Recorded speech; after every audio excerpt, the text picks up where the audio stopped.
সংবাদ মাধ্যমৰ বন্ধু বান্ধৱীসকল, মই জুবিন গাৰ্গৰ অন্তিম যাত্ৰাৰ বিষয়ে আলোচনা কৰাৰ আগতে দুই তিনিটা যি ৰুটিন কেবিনেট ডিচিশ্যন হৈছে তাৰ বিষয়ে আপোনালোকক জনাব খুজিছোঁ। আজি কেবিনেটে শাৰদীয় দুৰ্গা পূজা উপলক্ষে অসম চাহ নিগমৰ শ্ৰমিক কৰ্মচাৰীসকলক 20% বোনাছ দিবৰ বাবে সিদ্ধান্ত গ্ৰহণ কৰিছে। অৰ্থাৎ আমাৰ অসম টি কৰ্পোৰেশ্যনৰ অধীনত যিকেইখন বাগিচা আছে তাৰ শ্ৰমিকসকলে শাৰদীয় দুৰ্গা পূজা উপলক্ষে 20% বোনাছ পাবলৈ সক্ষম হ'ব। আজি আমাৰ কেবিনেটে কচুতলিত 10ম অসম পুলিচ বেটেলিয়ন এটা নিৰ্মাণ কৰিবৰ বাবে 260 কোটি টকা অনুমোদন জনাইছে। আমাৰ ৰাজ্যত 5,000 লোক বহিব পৰাকৈ আমি নিৰ্মাণ কৰি থকা জ্যোতি বিষ্ণু প্ৰেক্ষাগৃহটোৰ পৰিচালনাৰ দায়িত্ব শ্ৰীমন্ত শংকৰদেৱ কলাক্ষেত্ৰ ছ'চাইটিক দিবৰ বাবে সিদ্ধান্ত গ্ৰহণ কৰিছে। আমাৰ ছায়েন্স এণ্ড টেকনলজি ডিপাৰ্টমেণ্টৰ অধীনত কাম কৰি থকা 65 গৰাকী ছায়েন্স আৰু মেথছ ফেচিলিটেটৰক মাহিলী দৰমহা 34,800 টকালৈকে বৃদ্ধি কৰা হৈছে। তেওঁলোকে এতিয়াৰ পৰা CPF পাব আৰু লগতে বাৰ্ষিক 5% ইনক্ৰিমেণ্ট পাব আৰু মুখ্যমন্ত্ৰী লোকসেৱা আৰোগ্য যোজনাৰ অধীনত মেডিকেল ট্ৰিটমেণ্ট বা মেডিকেল চিকিৎসা পাবলৈও তেওঁলোক সক্ষম হ'ব।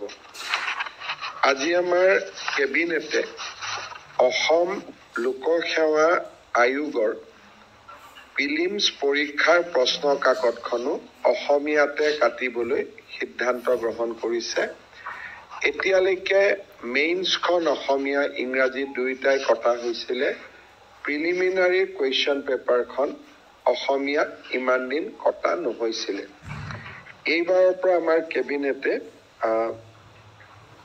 প্ৰায় 80% অসমীয়া অনুবাদ হ'ব, কিন্তু তাত এটা কম্প্ৰিহেনশ্যন বুলি এটা সৰু পাৰ্ট থাকে, সেইটো অসমীয়া অনুবাদ কৰা অসুবিধাৰ কাৰণে সেইটো ইংৰাজীতে থাকিব। বাট আদাৰৱাইজ গোটেই কুৱেশ্যন পেপাৰখন প্ৰিলিমছত প্ৰথমবাৰৰ বাবে ইংৰাজীৰ লগতে অসমীয়াও ইন্ট্ৰডিউচ কৰা হ'ব। এইকেইটা আমাৰ কেবিনেটত লোৱা সিদ্ধান্ত। এতিয়া মই জুবিন গাৰ্গৰ, আমাৰ সকলোৱে আদৰৰ মৰমৰ জুবিন গাৰ্গৰ সমাধি বা অন্তিম যাত্ৰাৰ বিষয়ে আপোনালোকক কেইটামান কথা জনাব খুজিছোঁ। ৰাজ্য চৰকাৰে আমাৰ ৰাজ্যজোৰা যি শোক পালন কৰিছিল সেয়া অহা কালিলৈ আছিল, অৰ্থাৎ 23 তাৰিখলৈকে। আজি কেবিনেটে সিদ্ধান্ত গ্ৰহণ কৰে যে আমি 24 তাৰিখে 22 তাৰিখলৈকে আমি ৰাষ্ট্ৰীয় শোক ঘোষণা কৰিছিলোঁ। কিন্তু যিহেতু বহু লোকে জুবিনক শেষ দৰ্শনৰ বাবে আগ্ৰহী, সেইকাৰণে অহাকালিও জুবিনক আমি ভোগেশ্বৰ বৰুৱা কমপ্লেক্সত ৰাখিবৰ বাবে সিদ্ধান্ত লৈছোঁ, যাতে ৰাইজে শেষ দৰ্শন কৰিব পাৰে। ইয়াৰ অৰ্থ এইটোৱে যে জুবিনৰ অন্তিম যাত্ৰা 23 তাৰিখে অনুষ্ঠিত হ'ব। সেইকাৰণে আমাৰ যিটো ৰাজ্যিক শোক বা ৰাষ্ট্ৰীয় শোক আমি পালন কৰিছোঁ তাক আমি 23 তাৰিখলৈকে বঢ়াই দিছোঁ বা এদিন আমি আৰু আগবঢ়াই দিছোঁ। ইয়াৰ ফলত ৰাজ্য চৰকাৰে পূৰ্বে নিৰ্ধাৰিত কৰি থকা মহিলা উদ্যমিতা যোজনাৰ সভা, অৰুণোদয় সভা, লাঞ্চ ডিনাৰ যিমান 23-24 আমাৰ শিডিউল হৈ আছিল এই গোটেইবোৰ এতিয়া ৰিচিডিউল হ'ব আৰু ৰিচিডিউল ডেটসমূহ আমি ৰাইজক অৱগত কৰিম। আপোনালোকে ইতিমধ্যে গম পায় যে জুবিন গাৰ্গৰ শেষকৃত্য সম্পন্ন কৰিবলৈ ৰাজ্য চৰকাৰে 2টা স্থান বাছি উলিয়াইছিল। হাজৰিকা গুৱাহাটীত আছে, জুবিন গাৰ্গক আমি যোৰহাটত সমাধিস্থ কৰা বা শেষ যাত্ৰা আমি তেওঁৰ অন্তিম স্থান যোৰহাটত কৰাৰ এটা আমি প্ৰস্তাৱ দিছিলোঁ। অসম সাহিত্য সভা, সদৌ অসম ছাত্ৰ সন্থাৰ লগতো এই বিষয়ে আমি আলোচনা কৰিছিলোঁ। অসম সাহিত্য সভাই আমাৰ প্ৰস্তাৱক সমৰ্থন দিছিলে। সদৌ অসম ছাত্ৰ সন্থাৰ প্ৰতিনিধি মণ্ডলে যোৱাকালি জুবিন গাৰ্গৰ সহধৰ্মিনী গৰিমা গাৰ্গ আৰু তেওঁৰ ভনীয়েকক সাক্ষাৎ কৰিছিল আৰু তেওঁলোকে কৈছিলে যে জুবিনক যোৰহাটত লৈ যাব নালাগে, কাৰণ আমি কোনোবা দিনা বাৰ্ষিকী পতা মাহেকী জুবিনক যদি চাব খোজো আমি গুৱাহাটীৰ পৰা যোৰহাটত গৈ থাকিব নোৱাৰিম।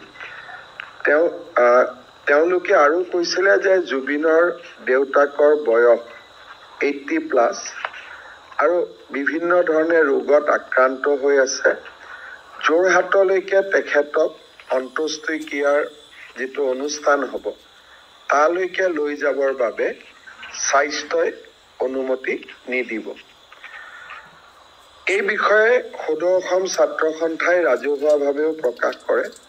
তথাপিতো যোৱাকালিও আমাৰ মন্ত্ৰী ৰণোজ পেগু ডাঙৰীয়া আৰু বিমল বৰা ডাঙৰীয়া এই বিষয়ে আলোচনা কৰিবলৈ জুবিন গাৰ্গৰ পৰিয়ালৰ ওচৰত গৈছিলে আৰু তেওঁলোকে তেওঁলোকৰ ব্যক্তিগত অসুবিধাৰ কথা আমাক জনাইছিলে আৰু ৰাজ্য চৰকাৰক তেওঁলোকে গুৱাহাটীৰ আশে-পাশে এটা স্থানত জুবিনৰ অন্তিম যাত্ৰা বা অন্তিম সংস্কাৰ কৰিবলৈ আহ্বান জনাইছিলে। আজি আমি ৰাতিপুৱা মই দিল্লীৰ পৰা আহোঁ, পোনে আমি যোৰাবাটলৈকে যাওঁ। যোৰাবাটৰ পাহাৰখন পাৰ হোৱাৰ লগে লগে দিচাং ৰিচৰ্ট বুলি এখন ৰিজৰ্ট আছে। নেশ্যনেল হাইৱেৰ ফাৰ্ষ্ট ব্লক অৰ্থাৎ হাইৱেটোৰ গাতে লাগি থকা অসম চৰকাৰৰ চৰকাৰী মাটি তাতে 10 বিঘা আমি পাওঁ আৰু মাটিডোখৰত স্থানীয় ৰাইজে এখন আমাৰ নাৰ্চাৰী সৰুকৈ এটা জেগাত তেওঁলোকে শ্মশান এখনো পাতি থৈছিলে আৰু নাৰ্চাৰীও পাতি থৈ দিছিলে আৰু মেক্সিমাম জেগা খালী আছিলে। এতিয়া আমি এই 10 বিঘা মাটিকে আমি ডেভেলপ কৰাৰ কাৰণে আগবাঢ়িছোঁ আৰু ৰাইজে ইচ্ছাই তেওঁলোকে কৈছে যে আমাক নালাগে, মাটিখিনি তেওঁলোকেও নিজে এৰি দিছে আৰু তেওঁলোকে আমাক কৈছে যে আমি গোটেইখিনি জুবিন গাৰ্গৰ কাৰণে আমি এৰি দিম। আমাৰ অম্বৰীজ হোটেলৰ স্বত্বাধিকাৰী পুষ্পেন্দু বৰাৰো অকণমান তাতে মাটি আছিলে, তেখেতেও মাটিডোখৰ জুবিনৰ সমাধিৰ কাৰণে আমাক এৰি দিবৰ কাৰণে বা এৰি দিম বুলি আমাক জনায়। আপোনালোকে জানে যে ডক্টৰ ভূপেন হাজৰিকাৰ সমাধি 5.5 বিঘা মাটি নিৰ্মাণ কৰা হৈছিলে। জুবিনৰ কাৰণে আমি প্ৰায় 10 বিঘা মাটি তাতে পাওঁ আৰু আপাতত দৃষ্টিত মাটিডোখৰ দেখি ময়ো ভাবিছিলোঁ যে ঠিকে আছে। ইতিমধ্যে যোৰহাটৰ পৰাও যথেষ্ট দাবী আহি আছিলে যে যোৰহাটত নিব লাগে। সেয়ে আজি পুনৰ এবাৰ মন্ত্ৰী ৰণোজ পেগু, মন্ত্ৰী কেশৱ মহন্ত, আৰু মন্ত্ৰী বিমল বৰাই জুবিন গাৰ্গৰ পৰিয়ালক সাক্ষাৎ কৰে। জুবিন গাৰ্গৰ পৰিয়ালে আজিও আমাক স্পষ্ট কৰি দিয়ে যে তেওঁলোকে যিহেতু জুবিনে মেক্সিমাম সময় গুৱাহাটীত কটাইছিলে আৰু গুৱাহাটীতে তেওঁৰ ঘৰ আছিলে আৰু জুবিনৰ পৰিয়ালটোৱেও জুবিনক চাব যাব খুজিলে সোনকালে যাব পাৰিব, যোৰহাটত সময় লাগিব, দেউতাকৰ অসুখৰো কথা আছে। এই গোটেইখিনি কথা কৈ তেওঁলোকে অসম চৰকাৰক এই যোৰাবাটৰ কাষৰ দিচাং ৰিজৰ্টৰ মাটিখিনিতে জুবিনক সমাধিস্থ কৰিবলৈ অনুৰোধ জনায়। বহু ৰাইজে বিভিন্ন পৰামৰ্শৰে চৰকাৰক অনুৰোধ কৰি আছে, কিন্তু এটা কথা আমি চবেই বুজি পাব লাগিব যে জুবিন গাৰ্গ চৰকাৰী ব্যক্তি নহয়, জুবিন গাৰ্গ চৰকাৰৰ মন্ত্ৰীও নহয়, চৰকাৰৰ বিষয়াও নহয়। জুবিন আৰু জুবিনৰ পাৰ্থিৱ শৰীৰ এই গোটেইটো পত্নী বা পৰিয়ালেহে নিৰ্দেশ দিব লাগিব, তাত আমি নিজে কিবা এটা কৰাৰ অধিকাৰ নাই। যদি কোনোবা এজন চৰকাৰী বিষয়া হ'লেহেঁতেন, মন্ত্ৰী হ'লেহেঁতেন, চৰকাৰে সিদ্ধান্ত ল'ব পাৰে, কিন্তু জুবিন যিহেতু চৰকাৰী বিষয়া, চৰকাৰী কোনো মন্ত্ৰী নহয়, পৰামৰ্শ চৰকাৰে দিব পাৰিব কিন্তু সিদ্ধান্ত পৰিয়ালে ল'ব লাগিব, কাৰণ জুবিনৰ পাৰ্থিৱ শৰীৰৰ ওপৰত চৰকাৰৰ কোনো এখতিয়াৰ নাই।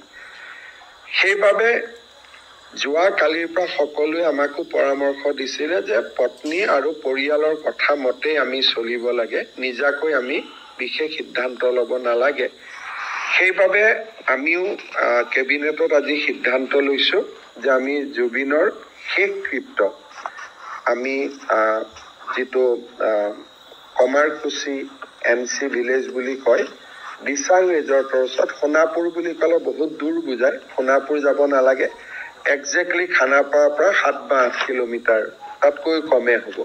গতিকে সেই পজিশ্যনটোত ৰাতি মই এতিয়া যামো তাতে, আৰু আমি আপোনালোকেও এতিয়া যাব পাৰিব যিহেতু অফিচিয়েলি জেগাটো আমি ঠিক কৰিছোঁ। শেষকৃত্য আমি তেখেতৰ তাতে সম্পন্ন কৰিম আৰু জুবিনক সন্মান জনাই তাতে আমি এটা সমাধি ক্ষেত্ৰও আমি নিৰ্মাণ কৰিবৰ বাবে আজি কেবিনেটে সিদ্ধান্ত লৈছে যে তাতে জুবিনৰ য'ত শেষকৃত্য সম্পন্ন হ'ব তাতে আমি সমাধি ক্ষেত্ৰখনো নিৰ্মাণ কৰিম। ৰাজ্য চৰকাৰে আৰু এটা প্ৰস্তাৱ হাতত লৈছে যে জুবিনৰ ভস্ম আমি যোৰহাটলৈ নিম আৰু সেই ভস্মৰ দ্বাৰা আমি যোৰহাটতো জুবিনৰ সমাধি ক্ষেত্ৰ এখন নিৰ্মাণ কৰিম। গতিকে মই ভাবোঁ যে ইয়ে যোৰহাটৰ ৰাইজৰ যি অনুভূতি, সেই অনুভূতিক কিছু পৰিমাণে হ'লেও সন্মান জনোৱা হ'ব। দুই এজন লোকে কৈছে যে যোৰহাটলৈ পাৰ্থিৱ শৰীৰটো এবাৰলৈকে হ'লেও নিব লাগে। যদি আজি কোনোবাই জুবিনক চাইছে, পেটটো ইতিমধ্যে জুবিনৰ ফুলি গৈছে আৰু মুখখনো ফুলি গৈছে, আৰু যোৰহাটলৈকে আমি ডাইৰেক্ট নিব নোৱাৰোঁ, মৰিগাঁও, নগাঁও, জাগিৰোড, এই যিটো যাত্ৰা এদিন বা দুদিনৰ যাত্ৰা হ'ব, সেইটো কোনো পধ্যেই জুবিনৰ পাৰ্থিৱ শৰীৰে সহ্য কৰিব নোৱাৰে। সেইবাবে যোৰহাটৰ ৰাইজৰ ওচৰত মই ক্ষমা বিচাৰিছোঁ। মনত আমাৰ ইচ্ছা থাকিলেও জুবিনৰ পাৰ্থিৱ শৰীৰটোৰ ফালে চাই তেনেকুৱা এটা দুৰন্ত সাহস কৰাৰ যিটো প্ৰস্তুতি তাক আমি কৰিব পৰা নাই। ৰাইজৰ আৱেগক আমি সন্মান জনাইছোঁ, কিন্তু জুবিন যিহেতু প্ৰাথমিক আৰু জুবিনক সন্মান সহকাৰে বিদায় দিয়াটো যিহেতু অসমৰ ৰাইজৰ এটা দায়িত্ব বা কৰ্তব্য, সেইবাবে মই যোৰহাটৰ ৰাইজৰ আৱেগক সন্মান জনোৱাৰ পিছতো তেওঁলোকৰ অনুৰোধ ৰক্ষা কৰিব নোৱাৰাৰ বাবে মই বিনম্ৰতাৰে সৈতে ক্ষমা খুজিছোঁ। জুবিনৰ পাৰ্থিৱ শৰীৰ অহা পৰহি অৰ্থাৎ 23 তাৰিখে ৰাতিপুৱা 8 বজাত আমি সৰু সজাইৰ পৰা লৈ যাম বা ভোগেশ্বৰ বৰুৱা কমপ্লেক্সৰ পৰা লৈ যাম। যিটো জাগাত আমি সমাধিস্থ কৰিম, সেই তাত যিহেতু নেশ্যনেল হাইৱেৰ লগতে লাগি আছে, সেইকাৰণে পৰহি 2টা বজালৈকে আমি নেশ্যনেল হাইৱে ট্ৰাক গাড়ী একো চলিব নিদিওঁ যাতে গুণমুগ্ধসকলে নেশ্যনেল হাইৱেটো তেওঁলোকে স্থান ল'ব পাৰে 10 বিঘা বা 15 বিঘা বা 12 বিঘা মাটিত 5-6 হাজাৰতকৈ বেছি মানুহ নিশ্চিতভাৱে যাব নোৱাৰে সেইকাৰণে মই জুবিনৰ শেষ যেটো যাত্ৰা সেই শেষ যাত্ৰাত মই আশা কৰিম যাতে তাত যেহেতু ধৰ্মীয় কাম-কাজ হ'ব সেইকাৰণে আমি যিমানখিনি মানুহ নগলে নহয় পৰিয়ালৰ মানুহ বহুদিনে লগত লাগি থকা মিউজিচিয়ান সাংবাদিক আমাৰ ৰাজ্যপালকে ধৰি যিখিনি মানুহ নগলে নহব যেহেতু এটো ষ্টেট ফিউনাৰেল গতিকে ষ্টেট ফিউনাৰেলৰ লগত জড়িত ৰাইজে গলে ভাল হ'ব আৰু বাকিখিনি সমাধিস্থল যেহেতু মুকলি থাকিব সকলোৱে যিমান দিনলৈ বিচাৰে সমাধিস্থলীত গৈ অনুষ্ঠানৰ পিছতো শ্ৰদ্ধা জনাব পাৰিব আজি আমাৰ ভোগেশ্বৰ বৰুৱা কমপ্লেক্সত মই পৰহি দিনাখনে কঠোৰ নিৰ্দেশ দিয়াৰ পিছতো পিছফালৰ গেট এখনেদি কিছু মন্ত্ৰী বিধায়ক মই তাতে যোৱা দেখা পাইছো আৰু মই ভাবো যে জুবিনৰ যত আমি জুবিনে বিশ্ৰাম লৈছে তাত এটা ভিআইপি কালচাৰ সৃষ্টি কৰিব নালাগে মই নিজেও যোৱা নাই কাৰণ জুবিনক শেষকৃত্য জনোৱাৰ অধিকাৰ তেওঁৰ গুণমুগ্ধসকলৰ আছে আৰু আমি দূৰৰ পৰাই জুবিনৰ বাবে প্ৰাৰ্থনা কৰিম কিন্তু যিসকলে জুবিনক চাবৰ কাৰণে লখিমপুৰ ডিব্ৰুগড়ৰ পৰা কষ্ট কৰি আহিছে কোনোবাই নিজৰ জমা থকা টকা কেইটা উলিয়াই আহিছে কোনোবাই কিবা এটা বিক্ৰী কৰি আহিছে তেওঁলোকে জুবিনক চোৱাৰ অধিকাৰটো প্ৰথমতে পাব লাগে সেইকাৰণে মই অলপ আগতে মুখ্য সচিবক নিৰ্দেশ দিছো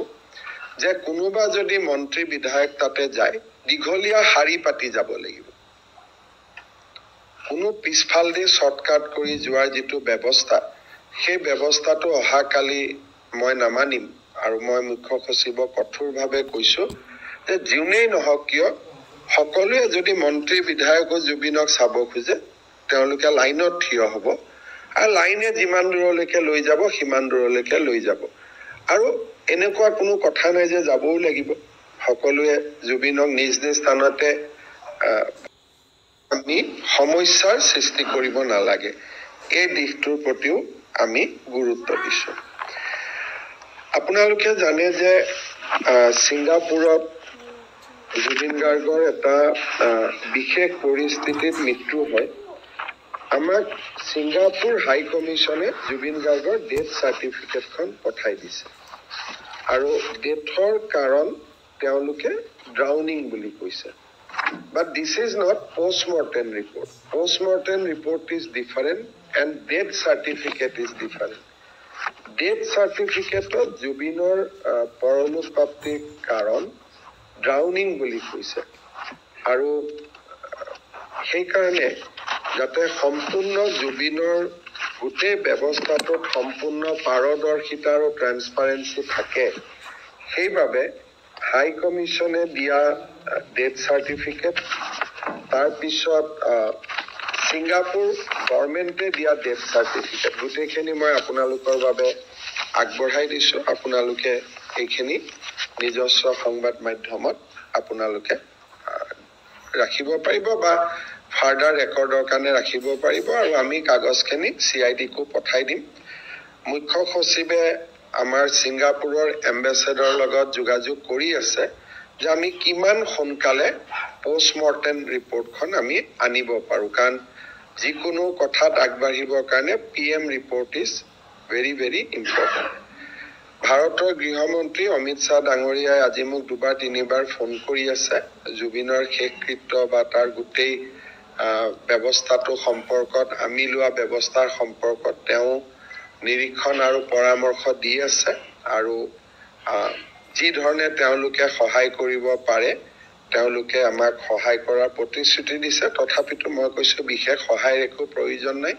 আপুনি খবৰ ৰাখিছে সেইখিনি আমাৰ ধন্যবাদ তথাপিতো তেওঁ নিৰন্তৰ খা খবৰ লৈ আছে সেইখিনি কথাও মই আপোনালোকক জনাব খুজিছো মোৰ ফালৰ পৰা এইখিনি আপোনালোকে যদি কিবা সুধিব খোজে সুধিব পাৰে